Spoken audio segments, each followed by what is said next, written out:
Oh God, it's Monday morning from hell. Once a month I sit down and I tackle a full diary. And honestly, I'd rather poke my own eyeballs out with a blunt fucking crayon. I have to wipe the kitchen calendar down on the fridge and fill it out, do all the appointments, the rugby matches, the parent meetings, the dentist appointments, the dog's having to have her nails trimmed. I mean, fuck it. It is insane.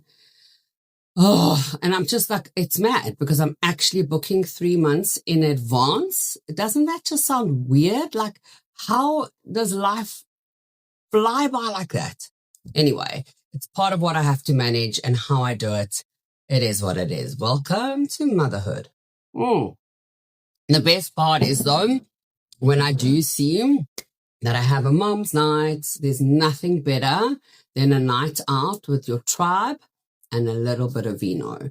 And we have the best laughs. Like, we really do. I don't know about you guys, but we have the best laughs. We are honest. We are filthy pigs, 100%, but we just have such a good time. And while I'm sitting here busy planning my calendar 3 months in advance, today we talk about a man called Israel Keys. So while I'm planning 3 months in advance just to survive, today we're looking at a man who was planning something much darker. Israel Keys didn't just wake up and decide to hunt. He spent years preparing. He'd fly across the US, rent a car, drive hundreds of miles to bury what we call these kill kits. These were made up of Home Depot buckets filled with weapons, zip ties, gallons of drain cleaner. He'd leave them there for years, like some type of sick time capsule. And while I'm planning a girls' night out, he was planning the perfect untraceable murder. What makes Keys so uniquely frightening is that he had no type, no single way of killing.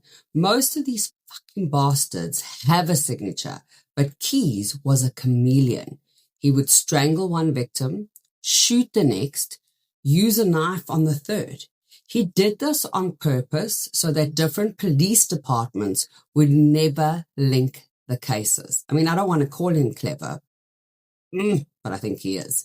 He frequently sexually assaulted his victims, using his physical strength to overpower them before he ended their lives.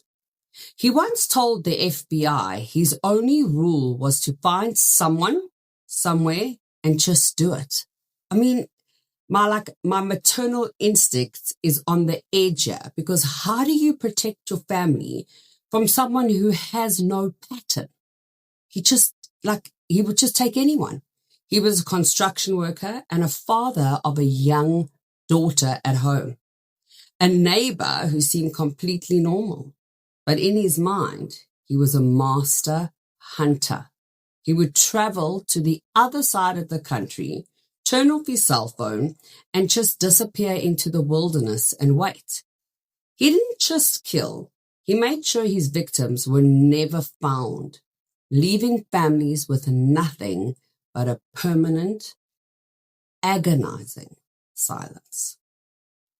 In 2012, Keys finally made a mistake.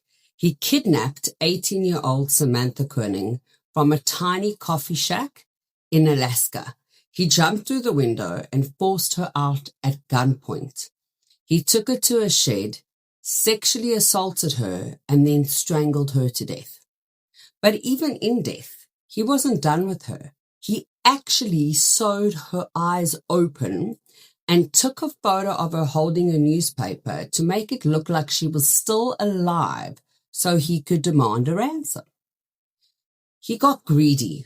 He also took her debit card, thinking he was too smart to be tracked. And this is where the investigators went into absolute overdrive. They tracked that credit card or that debit card in real time. Every time Keys stopped at a tiny ATM in some dusty town in New Mexico or Texas, the pings moved. They poured over CCTV footage from every gas station along the highway, and they finally spotted a white Ford Focus that kept on appearing in the background. So they kept on seeing the same car, and they put the link together. And that was the thread that unraveled his entire life. They didn't have his name yet, but they finally had his shadow. So when they finally pulled him over in Texas, that's when the horror truly actually began. Keyes was proud of what he had done. He toyed with the FBI, laughing while he described how he had murdered a couple in Vermont years prior, using a kit which he had buried before this couple was even on his radar. He confessed to 11 murders. But before he could be brought to justice or lead the FBI to the rest of his victims, this coward took his own life.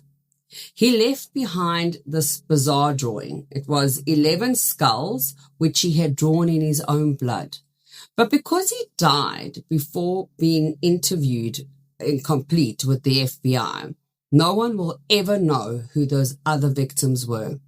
He was a man who lived for control, and in the end, he kept the ultimate control by taking the locations of his kits and his victims to the grave.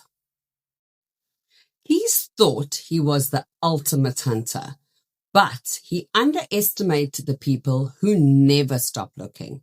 My gut tells me there are definitely still kits buried out there, waiting to be found.